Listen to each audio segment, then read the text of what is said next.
don't know if you saw this one. Then they released footage from a few years earlier where he had a confrontation with some police in a park, where basically he was just chilling out in the park by himself, minding his fucking business. Police run up on him, fucking with him. And in the interaction, one of them actually goes to tase him, but the taser malfunctions.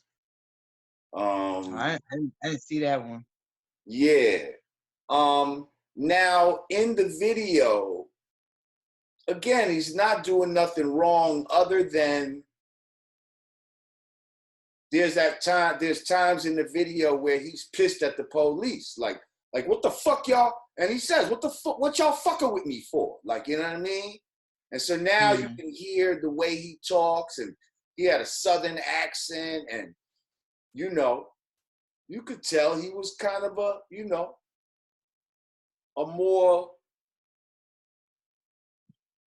street type of dude in a way. You know what I mean? Like I'm gonna here, let's share this picture real quick, because this is the picture that a lot of us know him from.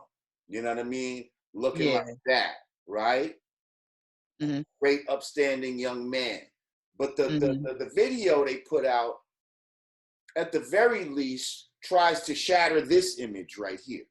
You see what I'm saying? It tries to shatter this image and make him look like he could have been a thug. Like he had no shirt on, but he had on like a parka. Okay. In the other picture, he was Marty Marr. He was Marr. Yeah, and this one he had no shirt on, and he looked kind of cut up, not for nothing. You know what I mean? And he was like, what y'all fucking with me for? I mean, shit, you seen the video. If they didn't, he damn near wrestled the gun out the dude's hand. Like he probably he was definitely a fit dude. He definitely was a fit Trust dude. me, they knew he was about to fuck them up. That's why they ran for the fucking guns. You know, came out with the guns blazing, because he was about he looked like he was about to snatch that rifle from his shotgun from his ass and mollywop him with it. Right, so he talking to the police, but he let them search him and all that. They knew, one of them searched him and knew he didn't have no weapon and all that. The other one didn't know, so he was the one that was almost gonna tase him and all this bullshit. But then homeboy was like, nah, I already checked him. He don't have no weapons type of shit. You know what I mean? But his whole attitude was like, you know, he wasn't scared of the police, and he was like, why y'all fucking with me? And I feel like that psychologically, they're going to try to use that against him. Even though, again, he didn't do nothing wrong other than try to stand up for himself. You see what I'm saying? But when you don't comply with the police 100%, they try to act like that's a crime in itself. Like, oh, you should always comply with the police. Like, fuck that. Like, you have a right as a human being to fucking, you know what I mean? Assert your fucking right to not be violated. And these motherfuckers can't do what the fuck they want to do. The EMT worker that got killed behind the cops raiding their house by accident. You heard about that, right? The boyfriend is getting charged with attempted murder because he was shooting back. The cops.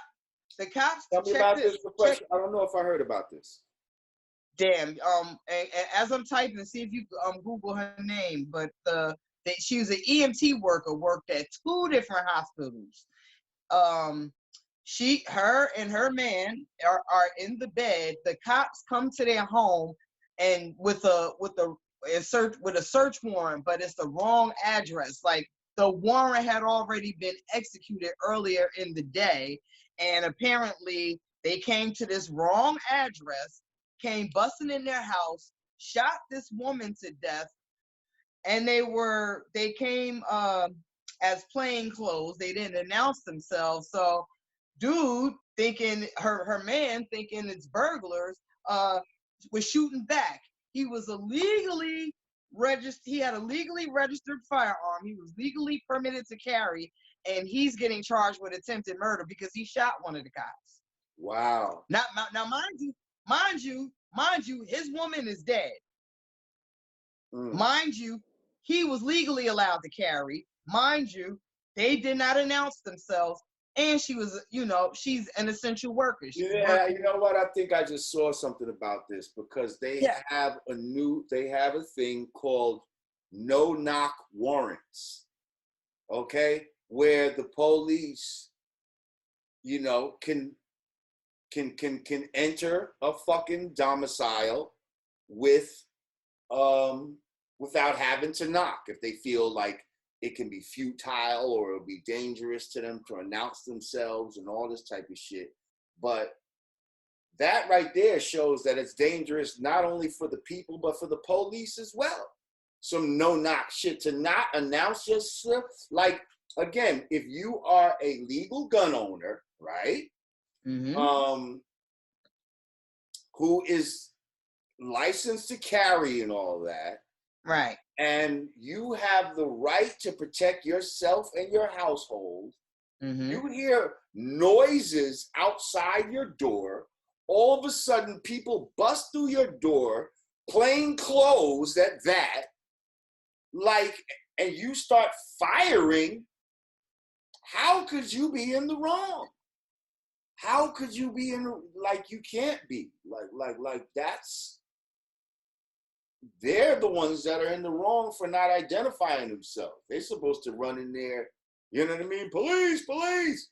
So either you're legal and you shoot back and you end up dead, getting ready to go to jail like this brother, or dead like his woman, or you end up dead like Botham Jean. It's like you can't win for losing. Like, okay, this is how we're gonna get rid of the legal gun owners.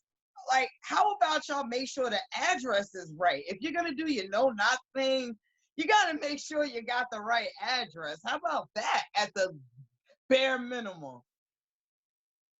That's crazy. That's nuts. That story actually pissed me off. Like, I was ready to throw some shit at the TV. Like, motherfucker. Like, this woman is ping-ponging between two hospitals right now, dealing with what she dealing with. And, you get home, relax, get in the bed, and you got this bullshit.